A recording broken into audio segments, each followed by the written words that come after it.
Hello, and welcome to Week 6 of EDU 657 Instructional Design. We're now halfway through the summer semester, believe it or not. At this point in the semester, students who are enrolled in EDU 657 and students who are enrolled in EDU 657 and 658 will be completing the same tasks. As you know, students enrolled in both 657 and 658 did some front-loaded reading early in the semester and we're a little on a different schedule for the discussions because of that reading.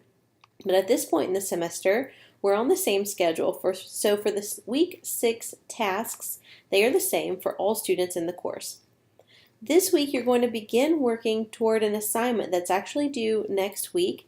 It's a blog post to explore research related to instructional design. This week your task is to locate and read current research literature about instructional design and to take notes on that reading that you do. Next week, week 7, you'll identify trends from the readings and write a blog post about those findings.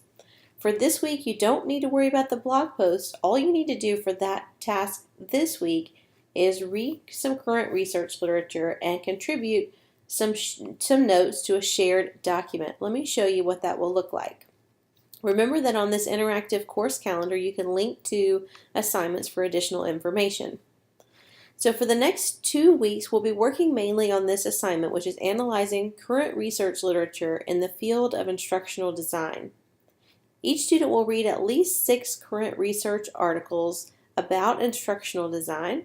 There are several examples of articles linked below if you need a good starting place. These are all current research articles about instructional design. Many of these are related to instructional design models you've been exploring already this semester. If you're interested in a different specific instructional design topic or issue or model, and you can't find it here in these examples, feel free to do a search on our library resources to find additional articles. Each student will read at least 6 articles and then take notes in a shared document. That shared document is linked here and here. You'll notice this opens a Google document that's shared with everyone in the course. We ask that you take notes here in this document as you're reading.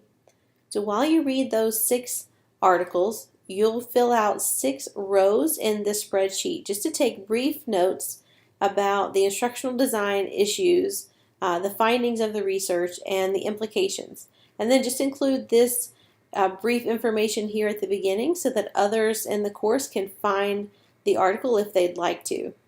So this week your role is to read 6 articles or more if you'd like, at least 6, and take notes in this shared spreadsheet. Again, here are some suggested articles you may want to begin with, but feel free to find your own.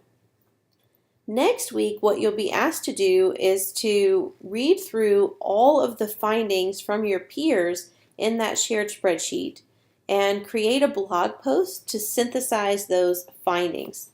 So this week you'll be reading 6 articles and taking notes, and next week you'll be writing a blog post to synthesize what research has to say about instructional design. In addition to the research reading this week, and taking notes, you'll also be discussing part 3. Now remember, we're all engaged in this discussion this week.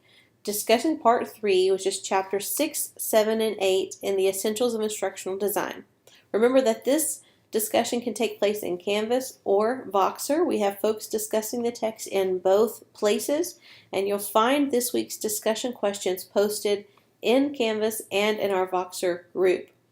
Remember to do this work this week, taking good notes in this shared document, because your peers will be depending on you to get those notes this week so that they can use your notes next week when they construct their blog posts.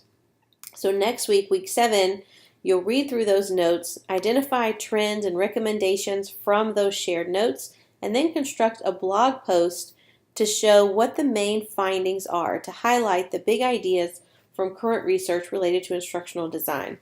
And then next week in week 7, we'll move on to reading part 4, which is chapters 9 and 10. So this week you'll be doing some discussion of chapters 6, 7, 8. You'll be reading current research literature and contributing notes to the shared spreadsheet. I look forward to seeing your notes in the spreadsheet. Please let me know if you have any trouble or have questions about this week's tasks. Best of luck.